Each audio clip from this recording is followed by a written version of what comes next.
நலம் நலமறி ஆவல் 2-3 பேர் வந்து கமெண்ட்டில் ஸ்கூல் ஜாபுக்கு முன்னாடி நான் என்ன ஜாப் பண்ணேன்னு கேட்டிருந்தேங்க. 3-4 இயர்ஸ் பேக் வந்து நான் வந்து ஒரு கம்யூனிட்டி சென்டர் கவர்மெண்ட்டோட கம்யூனிட்டி சென்டரில் ஒர்க் பண்ணேன்.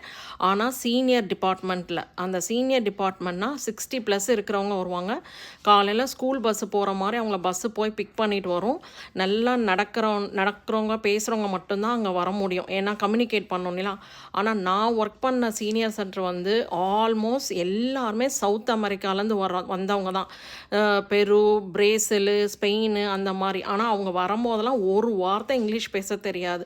ஆனால் இங்கே வந்துட்டு இங்கிலீஷ் பேச தெரியாமல் அவ்வளோ வேலை பண்ணியிருக்காங்க போது எனக்கு ரொம்ப பார்க்கும் போதே பிரமிப்பாக இருக்கும். காலையில் 9 o'clock வந்தாங்கன்னா morning yoga class, exercise class இருக்கும். அதுக்கப்புறம் ஷூயிங் கிளாஸு, க்ரோஷே பின்னுறது அந்த மாதிரி இருக்கும். காலையில் பிரேக்ஃபாஸ்ட்டும் லஞ்சும் கவர்மெண்ட் ஃப்ரீயாக ப்ரொவைட் பண்ணுவாங்க. அதுக்கப்புறம் மத்தியானத்துக்கு மேலே நிறையா கேம் கனெக்ட் பண்ணி சின்னதாக ப்ரைஸ் கொடுப்பாங்க. அவங்களுக்கு அது அவ்வளோ ஹாப்பியாக இருக்கும். வாரத்தில் ஒரு நாள் வந்து அவங்கள ஷாப்பிங், ஒரு நாள் க்ராசரி, ஒரு நாள் ட்ரெஸ்ஸு கடைன்னு கூட, ஏன்னா நிறைய பேர் ட்ரைவ் பண்ண மாட்டாங்க. அது ஒரு டிஃப்ரெண்ட்டான எக்ஸ்பீரியன்ஸ் தான். Thank you so much friends for வாட்சிங்.